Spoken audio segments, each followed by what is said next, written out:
दोस्तों, खुद को स्वस्थ रखने के लिए हम न जाने कितने जतन करते हैं। कभी कसरत तो कभी भोजन के नाम पर घास फूस खाने लगते हैं।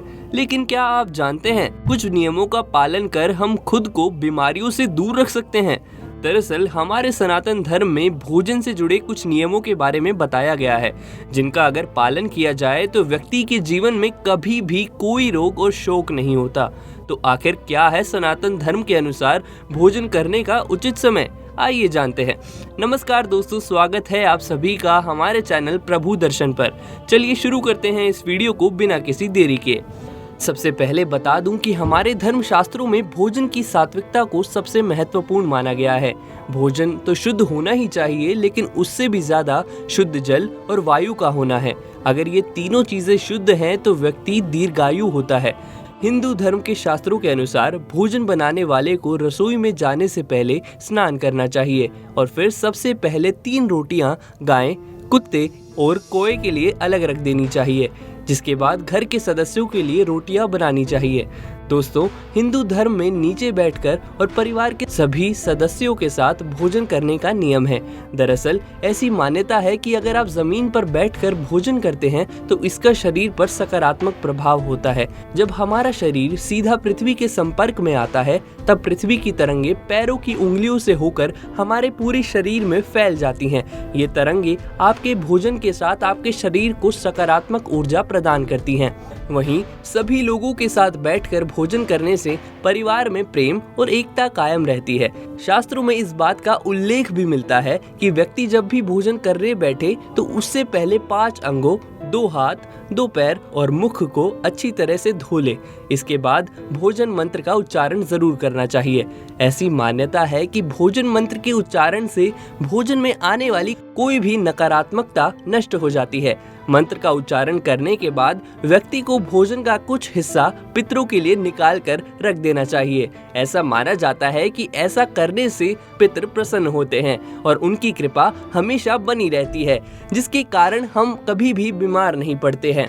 चलिए दोस्तों, अब ये भी जान लेते हैं कि शास्त्रों के अनुसार भोजन ग्रहण करने का सही समय क्या है। तो हमारे धर्म शास्त्रों के अनुसार दिन में सिर्फ 2 बार, सुबह और शाम में ही भोजन करने का विधान है, क्योंकि हमारे शरीर की पाचन क्रिया सूर्योदय से 2 घंटे बाद तक और सूर्यास्त से 2.5 घंटे पहले तक सबसे अच्छी रहती है। इसलिए अगर आप रोग मुक्त रहना चाहते हैं तो हमेशा सूर्योदय के 2 घंटे बाद और सूर्यास्त से 2.5 घंटे पहले ही भोजन करें। वैसे तो व्यक्ति सिर्फ एक समय भोजन करता है, वो योगी, और जो 2 समय करता है उसे भोगी कहा गया है। इसके अलावा जो दिन भर कुछ न कुछ खाते रहते हैं वे अक्सर ही आपको किसी न किसी बीमारी या फिर मोटापे से पीड़ित नजर आएंगे। अगर ऐसे में आप भी खुद को स्वस्थ और दीर्घायु रखना चाहते हैं तो आज ही 2 समय खाना शुरू कर दीजिए।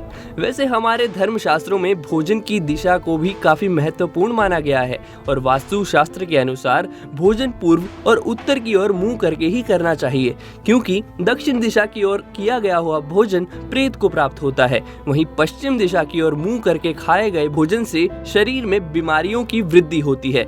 इसके अलावा कुर्सी या शैया पर बैठकर हाथ में रखकर या फिर टूटे फूटे बर्तन में कभी भी भोजन नहीं करना चाहिए। दरअसल ऐसी मान्यता है कि ऐसा करने से भोजन हमारे शरीर को नहीं बल्कि प्रेत आत्माओं को लगता है और ऐसा करने से हमारा शरीर रोगों का घर बन जाता है। साथ ही हमें भोजन की थाली में कभी भी जूठन नहीं छोड़नी चाहिए, क्योंकि बचे हुए भोजन को कूड़े में फेंकने से माता अन्नपूर्णा का अपमान होता है। हमारे धर्मशास्त्रों के अनुसार ईर्ष्या, भय, क्रोध, लोभ और दीन भावना से किया गया भोजन कभी पचता नहीं है।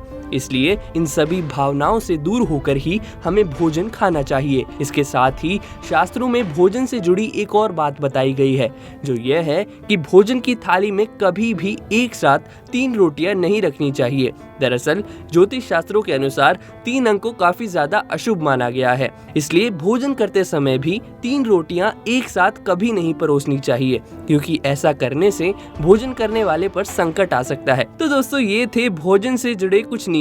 अगर आपको ये वीडियो पसंद आई हो तो वीडियो को लाइक करें और शेयर जरूर करें। साथ ही हमारे चैनल को सब्सक्राइब भी करें। ऐसी और भी इंटरेस्टिंग वीडियोस देखने के लिए बने रहिए हमारे चैनल प्रभु दर्शन के साथ।